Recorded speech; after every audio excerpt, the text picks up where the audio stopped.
The Venus Syndrome. Exterior, near the Alpha's main camp, future, morning. Rick and Joe in a different patch of dry wilderness. They search the ground, looking for tracks as they speak. So May told you not to come back. She'll think I took her up on it. Why waste love on that rich witch? That's more like duty to my son's mother. But who's rich, Joe? The way she acts. Rick looks down for tracks as he speaks. Her great-great-grandfather was a Polar City financier. Helped with the northern migration. When our farm failed, her father helped my dad find work. He helped me go to college. Well, we all react differently to the circumstances, but it sure is hell living with her. Rick chuckles, then spots tracks in a thicket of dead trees. Over here. Joe joins Rick as they carefully follow the tracks, until Rick spots through his viewer a crow's nest outlook and guard hidden in a tall, denuded tree. Rick whispers, Anti-infrared. They press a badge button on their chest and cautiously go to the side through dry brush and trees.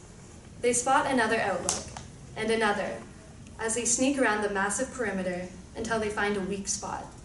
They slither through, avoiding a tripwire. In the distance, in the sprawling basin below, they see the main Alpha camp. An immense, bustling place under a sealed dome and anti-detection hollow canopy. Hundreds of Alpha men and women, organized, orderly, piles of ordnance. Doom! They do stand a chance. Interior, Army base, Major Chev's office, day. Rick and Joe, with weary, grease-smeared faces, stand in front of a desk. E-memos blink on top.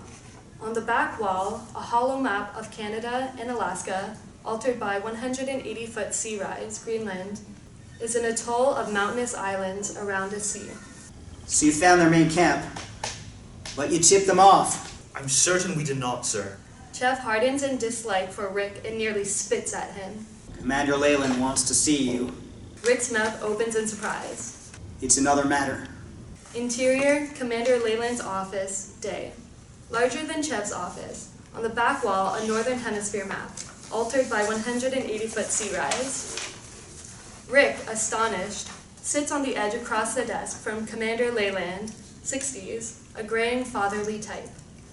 We can travel back in time? We've had Electronic Connect for a year. That can be used to create an identity for you in their systems. Last month, Assets Travel proved us successful. And this mission? To assassinate President Tomlin. Long beat while Rick overcomes his shock. What would that accomplish? As you know, the Arctic oil rig explosion 2 centuries ago greatly accelerated the Venus Syndrome. I'm beginning to understand. Yes, well, some on the council are opposed to time travel. It could cause unforeseen problems. So the idea is a surgical strike. Remove the man who approved the drilling. We'd still face enormous problems, but not annihilation. Rick nods slowly. Yes, and Vice President Buford was against the drilling. It has to appear a natural cause. A smooth transition to Buford. I may not be able to go, sir. My son is sick. We can help with that. Extra provisions, medicals. You're a 21st century historian and a subterfuge expert. Go through the training and we'll reassess later. Leyland offers the east late towards Rick. This mission could give your son, and all of us, a future. Rick hesitates to sign. I'll go through the training. That's all you're signing for now. Rick signs the slate, shuts his eyes, and sighs. Interior, Army base, training room, day. Rick at a table reads the Dictionary of 21st Century Slang. On the wall screen, a news story of a climate rally. Protesters in Lafayette Square, the White House beyond. Helen Ortner, late 20s, a rustic handbag slung over her shoulder, a water bottle sticking out, carries a Stop Global Warming sign. Another protester sign, Tomlin out.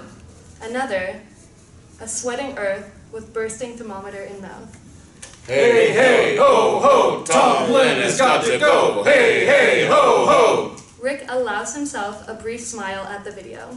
The screen switches to a smiling, affable President Bryce Tomlin, 60s, greeting his supporters. Rick's expression sours.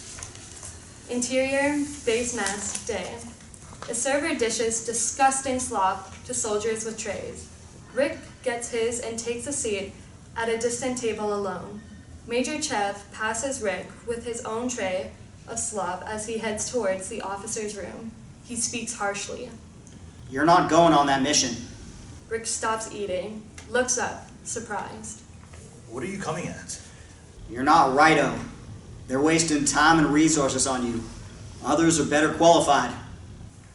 I don't know what the heat is going on. Chev passes on to the officer's room.